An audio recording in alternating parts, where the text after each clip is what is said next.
All right, guys, check this out. Now, it's 6:15 in the morning, and it's freezing. It's freezing out here in Oregon. Literally, we got 28 degrees. I love getting a walk, getting some of this fresh air in. So I'm gonna go outside and get a little bit of walk in this cold. But I gotta talk to you guys about something. Daniel Cormier just came out. He was doing a piece on Israel Adesanya and Alex Pereira. And from Daniel's perspective, this is a great take. This is a great take by Cormier. He says,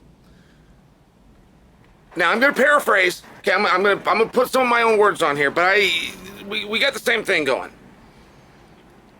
It's just that Pereira, I apologize, that Adesanya wasn't going to fight Pereira. He wasn't jumping, he wasn't chomping at that. He had the opportunity, but that's not completely what he wanted to do. However, Izzy believes if Alex fights someone else, Alex will lose. And therefore, Izzy views that as a problem. Hey, look, I need to be the one to stop him. I don't want to go get my title back or get my belt back. Beating Apollo Costa, beating a Robert Whittaker. I got to go through this guy. And I don't think this guy is going to have the title. That's a very fascinating concept because that sounds accurate. Like, I really get what Izzy's saying there. I think if you put Pereira against the field, he is likely the underdog, right? If DraftKings was to come out with a line today, he's going to be taking on, talking about Pereira, he's going to be defended against Paulo Costa. I think they'd put Paulo on top. And the same thing would go with Whittaker. Now, there could be some disrespect in us saying that. We are all pretty resigned that we have seen the skills of Pereira and that he is an unusual mixed martial arts champion in that he is one skill heavy, which is the punches and the kicks, right? And I see that too. The rest of the story, which we conveniently leave out, is that's been enough and he's beaten everybody they put in front of him. But we as MMA fans, we believe you must have more than one discipline. We believe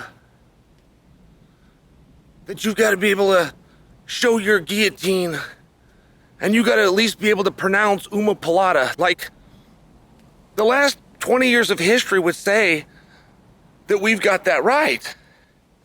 Alex Pereira really is a one-off, and it's a highly unusual spot.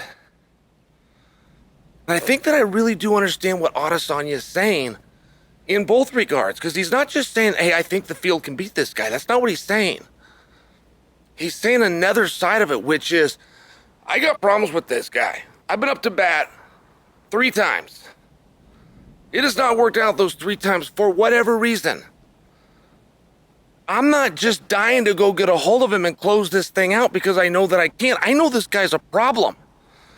I know there's other paths, right? This is Izzy talking. There's other paths to a championship that are more likely to get me there.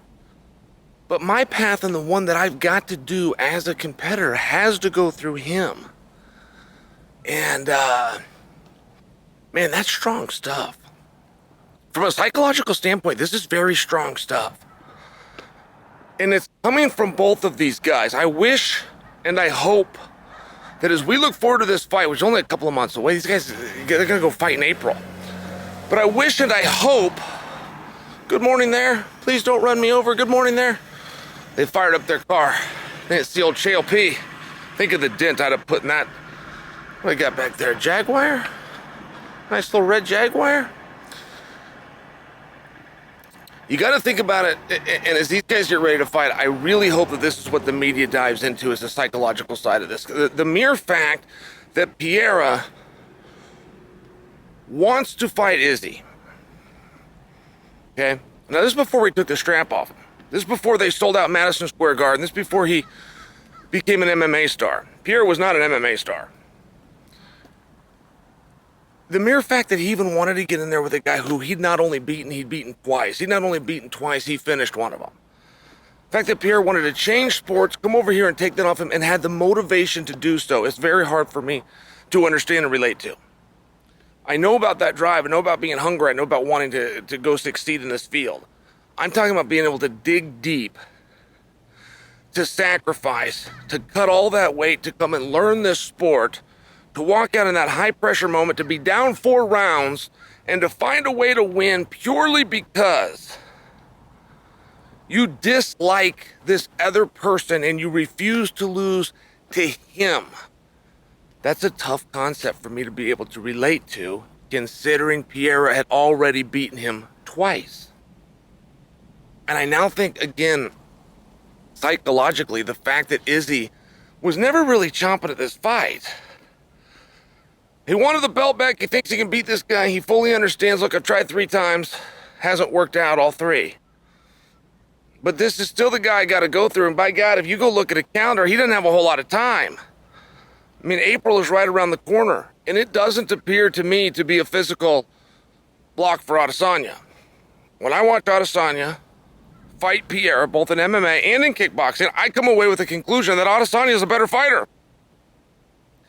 But it didn't work that way, right? You got to start playing games with yourself. You got to start learning how to close out a match. That's just a battle that everybody goes through.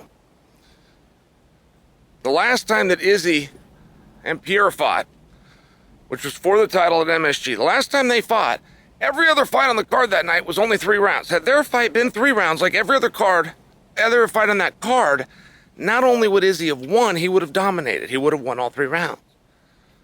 Now, I understand that's not the way the game is played. I'm not being one of those guys that goes back and projects and says, well, under these... No, what I'm saying is, psychologically, Izzy might have to put himself in a situation where he believes this fight is 7 rounds. Where he convinces himself this fight is 10 rounds. Right? The horse will change when the barn is in sight. Every single time. And there's something about closing out those matches. There's something about getting to the finish line. There's something about getting so close to this guy who you, one, really want to beat. But moreover, and the bigger problem, is it's a guy that you respect. You want to beat him. But every moment you're in there with him, you are still aware that he could beat you too. And starting to play those games and find those abilities to get the horse all the way to the barn. The psychological side of this fight is very interesting to me.